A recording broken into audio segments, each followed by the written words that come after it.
Voilà, merci de suivre cette émission qui vous est offerte par Innovative TV et Ivoire TV, émission diffusée depuis New York, depuis les États-Unis. J'ai dans nos studios ce soir M. Olivier Ngoran et M. Sosten Kofi, tous les deux membres du PDCI RDA, tous les deux responsables du PDCI RDA. Et nous sommes ici ce soir pour parler de la nouvelle constitution. Alors, monsieur Olivier, la question que je voudrais vous poser, c'est que la nouvelle constitution pose aujourd'hui problème. Nous avons des responsables politiques qui sont arrêtés en Côte d'Ivoire. Est-ce que c'est de cette manière que nous voulons présenter aujourd'hui la Côte d'Ivoire à l'extérieur?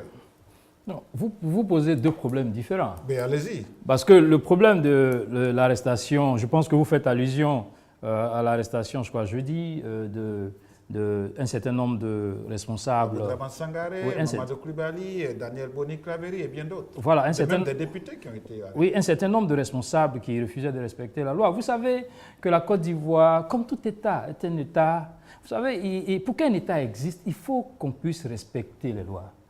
Et quand on veut faire une marche, il y a des procédures. Vous vous adressez à l'administration vous donne une autorisation. L'administration a autorisé ces marches. Jusqu'à la dernière minute où on a essayé de changer la trajectoire. Non, vous voyez, les mêmes personnes ont fait une manifestation samedi. Cette manifestation a été protégée. On leur a donné un cadre dans lequel ils pouvaient faire cette manifestation. Vous comprenez? Donc si l'administration brime ces personnes, comment est-ce que vous expliquez que la même administration leur donne la possibilité d'organiser une activité qui se passait au même jour où le chef de l'État lançait la campagne concernant l'appel de oui? C'est pour vous dire que ces personnes n'ont pas suivi la procédure, je vous le dis. Ces personnes n'ont pas suivi la procédure. Mais je ne suis pas sur ce plateau pour parler de cela. Parce que là, ce sont des citoyens ivoiriens qui n'ont pas respecté la procédure pour pouvoir respecter les lois de la République. Est-ce que ce n'est pas là confisquer un peu leur liberté d'expression, comme le proclame la Constitution ivoirienne, que chaque Ivoirien est libre de s'exprimer? Voilà, vous dites que chaque Ivoirien est libre de s'exprimer. Mais sachez que là où votre liberté s'arrête, c'est là où la mienne commence.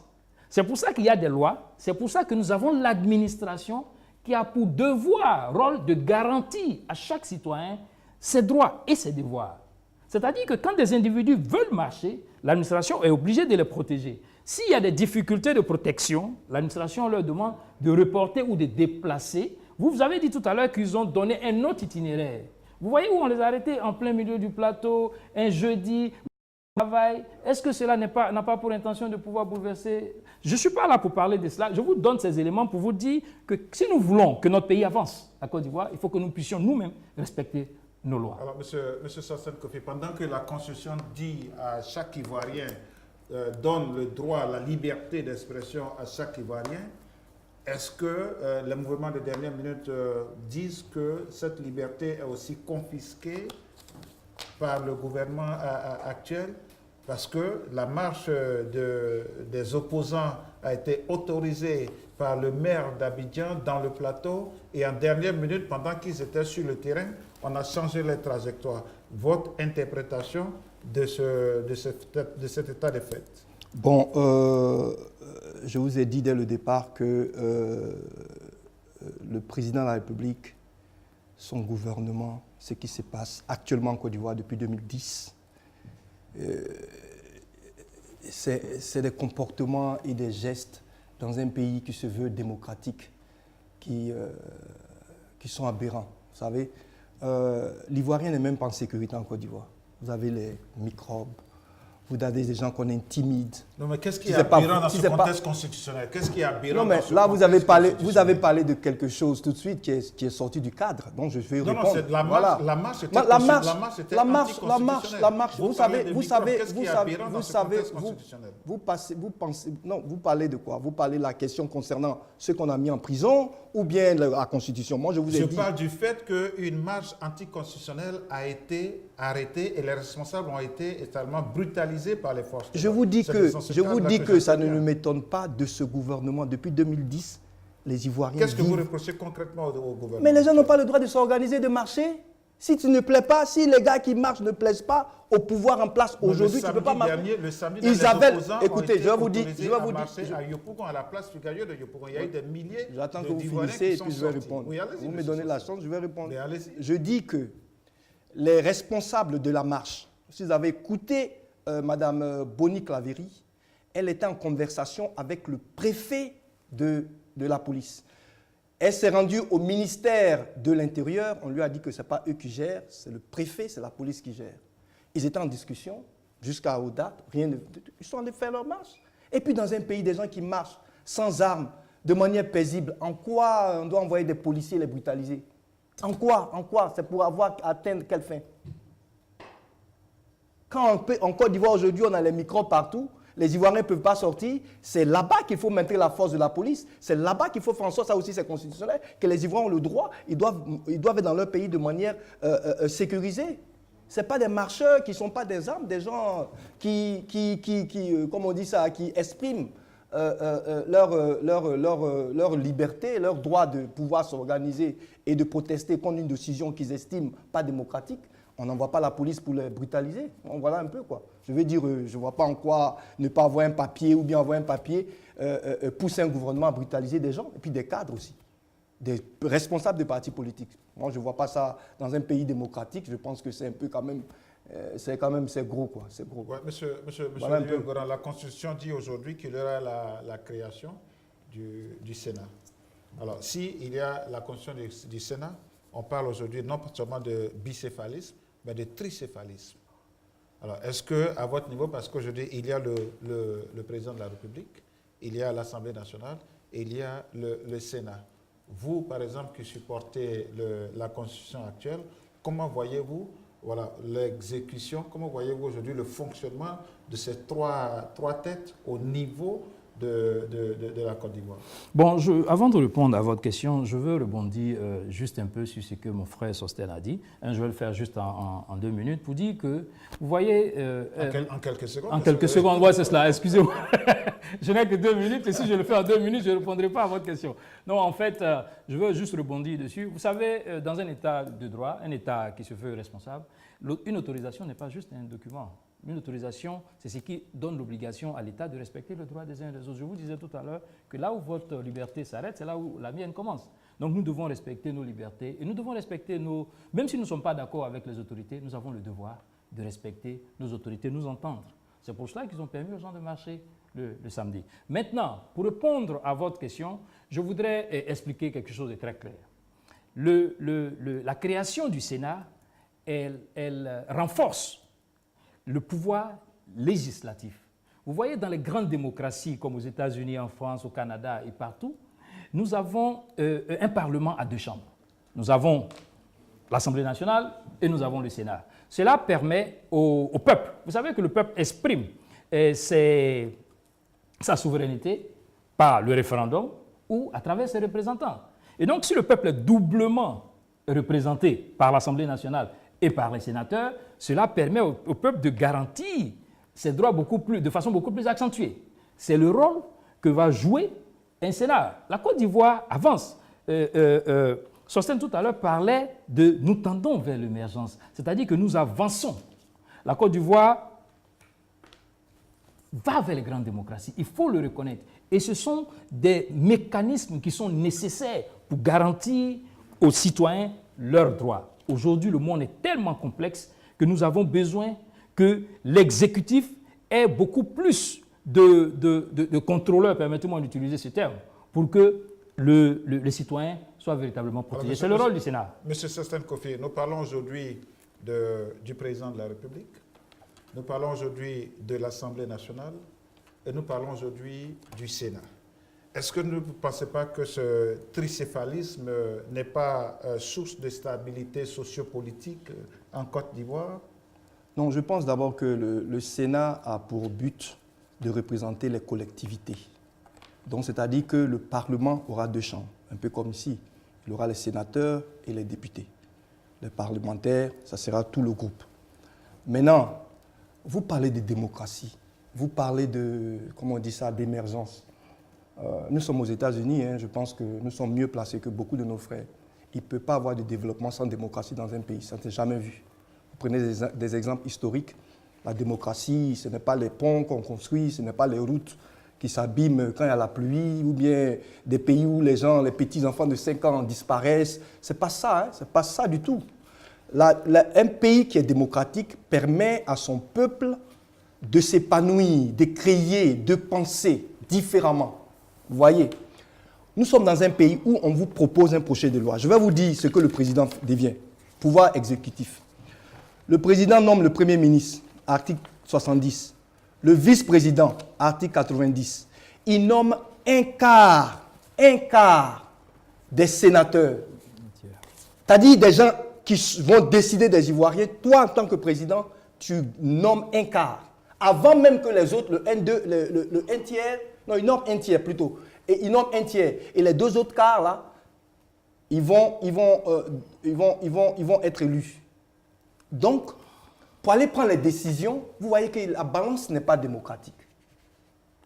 Le président aussi nomme le président du Conseil constitutionnel. Il nomme le président quoi là encore, de l'autre là, le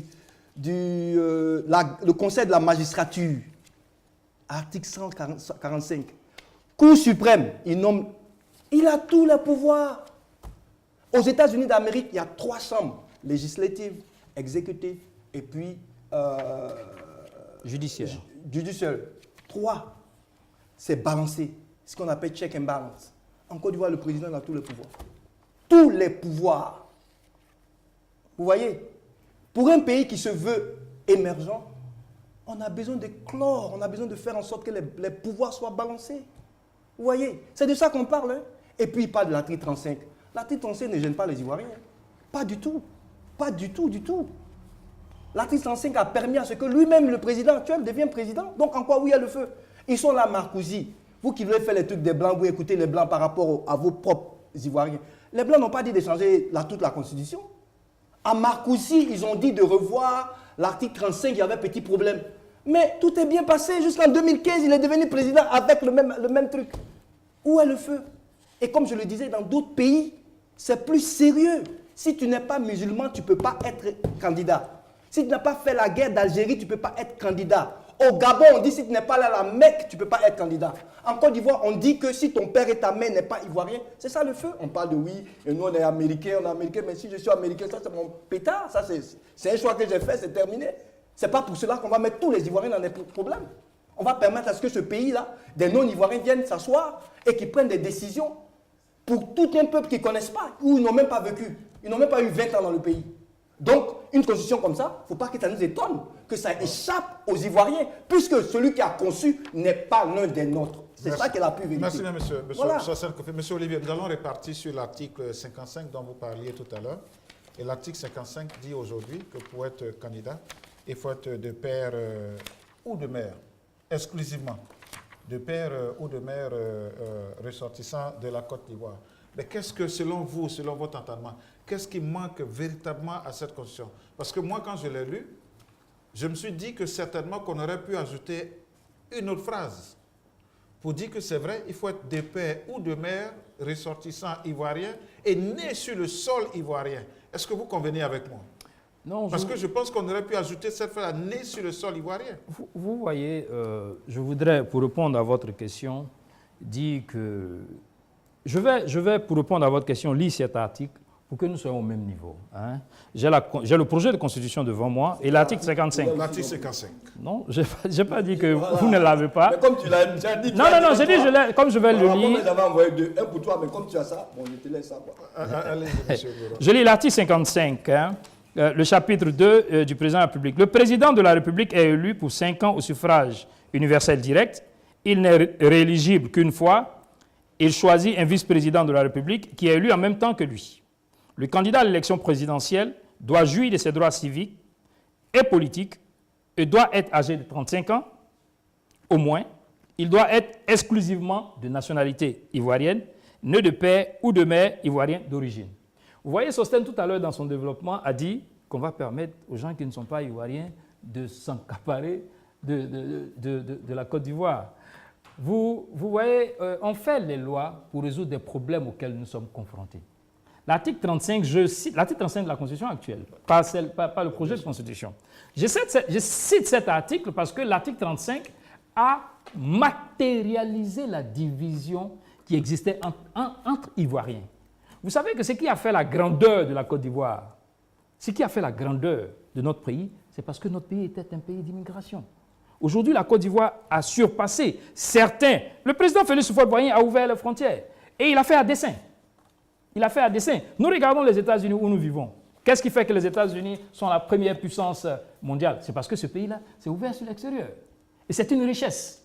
Aujourd'hui, nous avons des Ivoiriens qui sont... Parce que le code de nationalité est clair. Le code de nationalité dit qu'on est Ivoirien si vous avez un de vos parents qui est Ivoirien. Pourquoi faudrait catégoriser les Ivoiriens?